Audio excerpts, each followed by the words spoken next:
بسم الله الرحمن الرحيم الحمد لله رب العالمين والصلاة والسلام على أشرف الأنبياء والمرسلين وعلى آله وصحبه أجمعين أما بعد یہ مسائل غسل میں سے کچھ ہم ایسے مسائل پڑھ رہے تھے کہ جن حالتوں میں بعض افراد قرآن کریم نہیں پڑھ سکتے یا قرآن کریم کو چھو نہیں سکتے، یا اس کے بعد غسل کے فرض ہونے کی حالتوں میں جو افراد مسجد نہیں جا سکتے، ان مسائل میں کیا اختلاف ہے اور کیا ان کی حقیقت ہے۔ اس سے پہلے آپ لوگوں نے پڑھا کہ کیا جنبی وہ قرآن کریم کی تلاوت کر سکتا ہے کہ نہیں، تو وہاں ہم نے یہ راجع قرار دیا کہ جنبی باقاعدہ قرآن کریم کی تلاوت نہ کرے، غسل کر کے باقاعدہ تلاوت کرے، ویسے بطور اذکار کے یا چھوٹی موٹی دعاؤں کے وہ پڑھ لے تو حرج نہیں انشاءاللہ۔ اب اسی نوعیت کا یہ دوسرا مسئلہ ہے کہ کیا حائضہ یا نفاس والی عورت قرآن کریم کی تلاوت کر سکتی ہے یا نہیں، کیونکہ حائضہ اور نفاس والی ان پر بھی غسل فرض ہوتا ہے، اور یہ بھی جنبی کی طرح ایسی حالت میں ہوتی ہیں کہ جس میں قرآن کریم پڑھنے میں حرج محسوس کیا جاتا ہے۔ تو ان کے لیے کیا حقیقت ہے اور کیا اس میں فقہا کا اختلاف ہے۔ اس میں پہلا قول یہ ہے کہ حائضہ کے لیے پاک ہونے تک یہ جائز نہیں کہ وہ قرآن کریم کی تلاوت کرے، یعنی حائضہ جب تک غسل نہیں کر لیتی یا نفاس والی عورت جب تک غسل نہیں کر لیتی تب تک وہ قرآن کریم کی تلاوت نہیں کر سکتی، سوائے ان چند آیات کے جنہیں بطور ذکر یا دعا میں پڑھا جا سکتا ہے، جیسے بسم اللہ الرحمن الرحیم، کوئی بھی کام شروع کرنے سے پہلے بسم اللہ پڑھنا، یا کسی تکلیف یا مصیبت یا کسی کے فوت ہونے پر انا للہ و انا الیہ راجعون کہنا، یا چھوٹی موٹی دعائیں ربنا آتنا فی الدنیا حسنہ، یا کھانے سے پہلے، کھانے کے بعد، یا رات کو سوتے اٹھتے کے اذکار، یا صبح شام کے اذکار وغیرہ۔ یہ ایک موقف ہے، یہ جمہور فقہاء کرام کا موقف ہے۔ تو جمہور علماء نے کہا کہ ایسی عورت جو حالت حیض میں ہو جب تک غسل نہ کرے اس کو بس تھوڑے بہت اذکار کی اجازت ہے، باقی باقاعدہ قرآن وہ نہیں پڑھ سکتی۔ ان کی دلیل کیا ہے جو یہ حائضہ کو قرآن پڑھنے سے منع کرتے ہیں؟ پہلی تو انہوں نے جنبی پر قیاس کیا، یعنی جیسے جنبی شخص قرآن کریم نہیں پڑھ سکتا حالت جنابت میں، تو اس پر بھی غسل فرض ہوتا ہے، تو حائضہ پر بھی غسل فرض ہے، دونوں کی حالت ایک جیسی ہے۔ تو انہوں نے کہا کہ جنبی چونکہ حائضہ کے حکم میں ہے، حیض یا نفاس والی عورت جنبی کے حکم میں ہے، اور جو اس پر فرض ہے وہی ان پر فرض ہے، وہ بھی غسل کرنا اس پر لازم ہوتا ہے، ان کو بھی غسل کرنا لازم ہے۔ تو جیسے جنبی شخص قرآن کریم کی یا جنبی عورت قرآن کریم کی تلاوت نہیں کر سکتی، ویسے ہی حائضہ یا نفاس والی عورت بھی قرآن کریم کی تلاوت نہیں کر سکتی۔ یہ جنبی پر قیاس ہے پہلا۔ اور دوسری ان کی دلیل یہ حدیث سے ضعیف ہے، عن ابن عمر رضی اللہ عنہما عن النبی صلی اللہ علیہ وسلم قال لا تقرأ الحائض ولا الجنب شيئا من القرآن۔ حضرت عبداللہ ابن عمر رضی اللہ تعالیٰ عنہما یہ حدیث بیان کرتے ہیں، نبی اکرم صلی اللہ علیہ وسلم نے فرمایا کہ حائضہ اور جنبی قرآن کریم بالکل نہ پڑھیں۔ لا تقرأ الحائض ولا الجنب، نہ پڑھے حائضہ اور نہ ہی جنبی شیئا من القرآن، کچھ بھی قرآن کریم میں سے۔ رواہ ترمذی و ابن ماجہ وہو حدیث ضعیف، یہ حدیث ضعیف ہے، ثابت نہیں، اس لیے یہ اس مسئلہ میں کوئی دلیل نہیں بنتی۔ تو زیادہ ان کا قیاس جنبی پر ہے کہ جیسے جنبی کو ہم منع کرتے ہیں کہ قرآن نہ پڑھے، ویسے ہی حائضہ بھی قرآن نہ پڑھے۔ یہ پہلا قول تھا۔ دوسرا قول دیکھیے، دوسرے قول والے کہتے ہیں کہ حائضہ اور نفاس والی عورت کے لیے قرآن کریم کی تلاوت کرنا جائز ہے، یہ جواز کے قائل ہیں کہ جو عورت حائضہ یا نفاسا ہو وہ قرآن کریم کی تلاوت کر سکتی ہے۔ یہ موقف امام مالک رحمہ اللہ کا ہے، امام احمد سے ایک روایت ہے، اسی کو شیخ الاسلام ابن تیمیہ نے اختیار کیا ہے،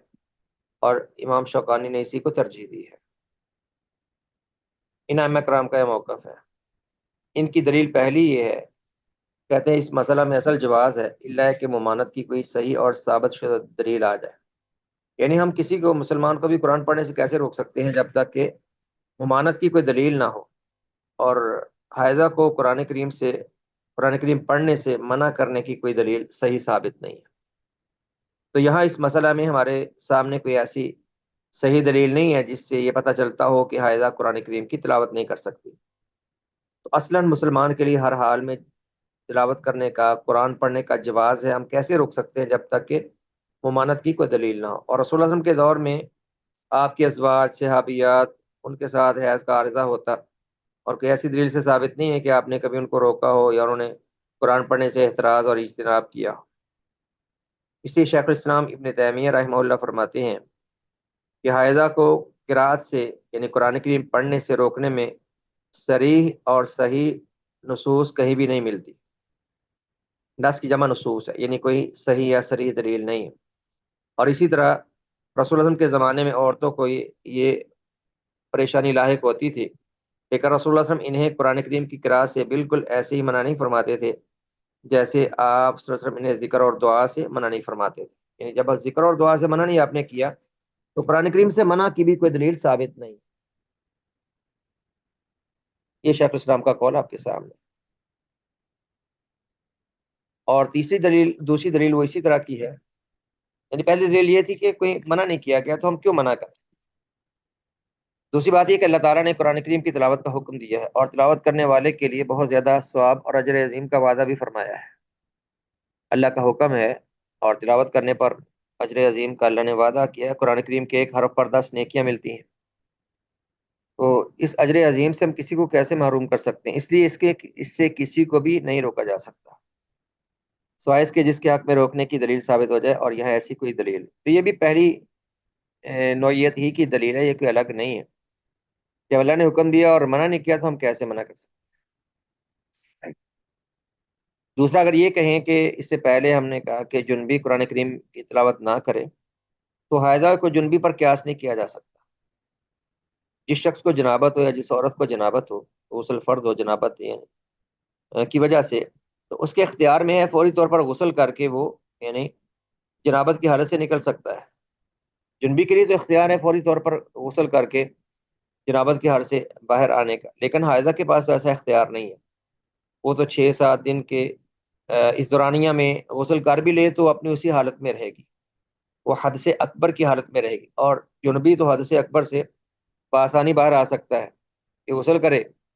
اور وہ پاک ہے، قرآن پڑھنے کے یا تلاوت وغیرہ کے وہ قابل ہے۔ تو یہ بات واضح ہے، حائضہ کو جنبی پر قیاس کرنا درست نہیں، کیونکہ جنبی کے اختیار میں ہے کہ وہ جب چاہے اس معنی کو یعنی اس رکاوٹ کو، معنی کہتے ہیں رکاوٹ کو، اس رکاوٹ کو غسل کے ذریعے دور کر لے، بخلاف حائضہ اور نفاس والی عورت کے۔ اس کی وجہ یہ ہے کہ حیض اور نفاس کی مدت لمبی ہوتی ہے اور اس میں مزید اضافے کا بھی امکان رہتا ہے، جبکہ جنبی کے لیے کوئی خاص مدت نہیں، بلکہ اسے نماز کا وقت داخل ہوتے ہی غسل کا حکم ہے اور وہ فوری طور پہ غسل کر سکتا ہے۔ اور چوتھی بات یہ بھی جو اس سے ملتی ہے کہ حائضہ یا نفاس والی کو قرآن کریم کی تلاوت سے روکنے میں اسے قرات کرنے، قرآن کو سیکھنے اور سکھانے سے محروم کرنے والی بات ہے، اور بسا اوقات یہ ترک تلاوت قرآن بھولنے کا سبب بھی بن سکتا ہے۔ جو قرآن کریم روٹین سے پڑھنے والی ہوں یا جن کو قرآن کریم یاد ہو یا جن کی عادت ہو، تو ان کو اتنے دن تک قرآن کریم سے روکے رکھنا اس کی کوئی وجہ نہیں ہے، تو ہم روک نہیں سکتے، ہم منع نہیں کر سکتے۔ تو راج موقف یہی ہے کہ کسی شرعی عذر کی بنا پر زبانی قرآن کی تلاوت کر سکتی ہے، بصورت دیگر نہیں۔ شرعی عذر سے مراد یعنی یہ ہو سکتا ہے کہ اگر کوئی عورت حافظہ ہے، آگے اس کی وضاحت موجود ہے۔ شرعی عذر سے مراد یہ کہ کوئی عورت حافظہ ہو اور اسے قرآن بھولنے کا خدشہ ہو، یا پھر چند قرآنی آیات کا صبح و شام ورد کرنا اس کی عادت میں سے ہو، یا پھر وہ معلمہ یا معلمہ سکھانے والی، متعلمہ یا سیکھنے والی، پڑھنے والی ہو، اور اسے دوران تدریس چند آیات پڑھانے یا سنانے کی ضرورت ہو وغیرہ، اس صورت میں وہ قرآن کریم پڑھ لے۔ تو ویسے اس کے علاوہ بھی چونکہ جنبی کا معاملہ اس سے پہلے بیان ہو چکا کہ وہ مختلف ہے، جنبی تو غسل کر کے حد سے اکبر سے نکل آتا ہے اور حائضہ حد سے اکبر سے نہیں نکل۔ اس کے بعد ہمارے پاس مسئلہ ہے حائضہ کے مسجد سے گزرنے کا کیا حکم ہے۔ قرآن کریم کی تلاوت کے بارے میں اس سے پہلے ہم نے وضاحت پڑھ لی کہ حائضہ قرآن کریم کی تلاوت کر سکتی ہے، البتہ قرآن کریم کو چھوئے نہ یا پکڑے نہ، اور موبائل کی اسکرین سے پڑھ لے۔ اگر اسکرین کو ٹچ کرنے میں حرج محسوس ہوتا ہے، ویسے اتنا حرج ہے نہیں انشاءاللہ، تو پھر لیپ ٹاپ یا کمپیوٹر سے دور بیٹھے وہ قرآن کریم کی تلاوت کر سکتی ہے، اور یا پھر اگر قرآن کریم کوئی اور اس کے لیے کھول دے یا قرآن کریم کے اوراق پلٹ دے تو تلاوت کر لے، زبانی پڑھ لے، اور زبانی پڑھنے کی انشاءاللہ ممانعت نہیں ہے۔ یہاں ہمارے پاس اس کے بعد مسئلہ ہے حائضہ کے مسجد سے گزرنے کا کیا حکم ہے۔ مسجد سے گزر سکتی ہے کہ نہیں؟ اس بات پر اکثر فقہا کا اتفاق ہے کہ حائضہ ضرورت اور کسی عذر کی وجہ سے مسجد سے گزر سکتی ہے۔ جیسے اگر کوئی عورت اعتکاف پہ بیٹھی ہو اور مسجد میں حائضہ ہو جائے تو وہ گزر کے نکل کے آئے گی، یا مسجد سے رستہ گزرتا ہو، پہلے دور میں ایسے ہوتا تھا، تو تب بھی مجبوری ہو سکتی ہے۔ یا کسی عورت کا شوہر مسجد میں اعتکاف میں ہو اور اس کو کھانا دینے کے لیے جانا پڑتا ہو اور کوئی یہ سروس دینے والا نہ ہو تو اس کی مجبوری ہے، ایسا ممکن ہو سکتا ہے۔ جب کوئی عذر ہو یا ضرورت ہو تب اس کی اجازت ہے۔ اب عذر کی وجہ سے مسجد سے گزر سکتی ہے، اس کی دلیل پہلی بات تو جنبی پر قیاس کرتے ہیں کہ جب جنبی بوقت ضرورت مسجد سے گزر سکتا ہے تو حائضہ بھی گزر سکتی ہے۔ جنبی کو بوقت ضرورت مسجد سے گزرنے کی اجازت ہے تو حائضہ بھی گزر سکتی ہے۔ اس پر دلیل ارشاد باری تعالی ہے، یا ایھا الذین آمنوا لا تقربوا الصلاة وانتم سکارى حتى تعلموا ما تقولون۔ اللہ نے فرمایا اہل ایمان، نماز کے قریب نہ جاؤ حالت نشہ میں حتیٰ کہ تمہیں علم ہو کہ اپنی زبان سے کیا کہہ رہے، اور جنبی بھی نماز کے قریب نہ جائے، ہاں سوائے راہ گزر کے، جو رستے سے جو اس راہ سے گزرنا چاہتا ہے اور رستے میں ہے مسجد اور وہاں سے گزر کے آگے جانا اس کی مجبوری ہے، تو جب تک غسل نہ کر لو تب تک مسجد میں نہ جاؤ یا نماز کے قریب نہ جاؤ۔ تو جنبی کو جب مسجد میں جانے سے منع کیا گیا، ہاں رستہ گزرنے کی اجازت دی گئی کسی عذر یا مجبوری سے، تو حائضہ کو بھی اتنی اجازت ہے۔ دونوں پر غسل فرض ہے اور دونوں کا حکم ایک جیسا ہے۔ ترجمہ آپ کے سامنے ہے، لوگوں جو ایمان لائے ہو، نماز کے قریب نہ جاؤ اس حال میں کہ تم نشے میں ہو، یہاں تک کہ تم جان لو جو تم کہتے ہو، یعنی جب تک تمہیں عقل و شعور نہ ہو تب تک حالت نشہ میں نماز نہ پڑھو،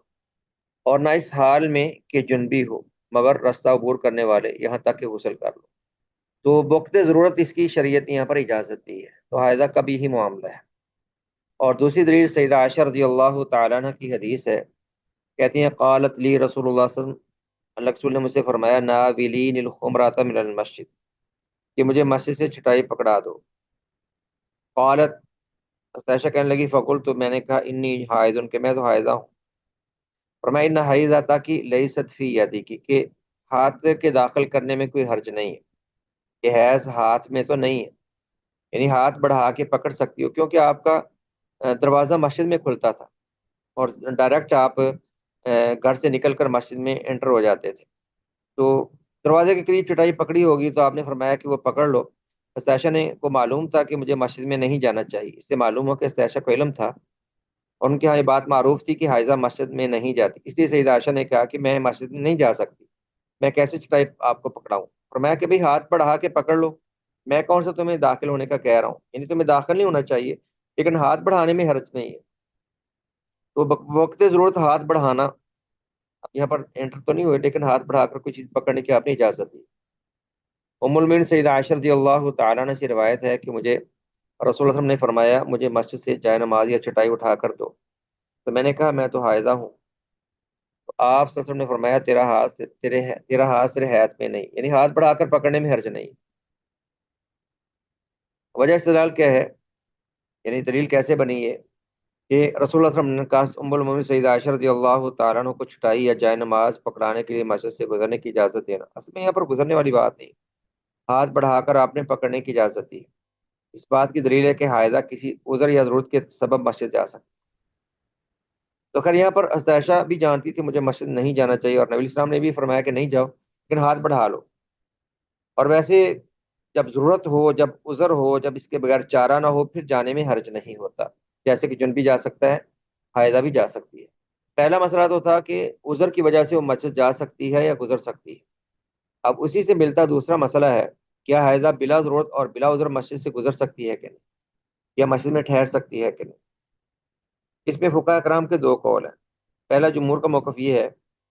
کہ حائضہ بلا ضرورت اور بلا عذر مسجد سے نہیں گزر سکتی، اور یہی موقف راجح ہے کہ ضرورت کے بغیر اور عذر کے بغیر اسے مسجد نہیں جانا چاہیے اور نہ ہی مسجد سے گزرنا چاہیے۔ یہ حنفیہ مالکیہ کا قول اور حنابلہ سے ایک روایت اور شافعیہ کا دوسرا قول۔ ان کی ایک دلیل یہ روایت ہے عن عائشہ رضی اللہ تعالی عنہ قالت جاء رسول اللہ صلی اللہ علیہ وسلم ووجوہ بیوت اصحابہ شارعۃ فی المسجد۔ سیدہ عائشہ فرماتی ہیں کہ رسول اللہ صلی اللہ علیہ وسلم جب تشریف لائے شروع میں مدینہ میں،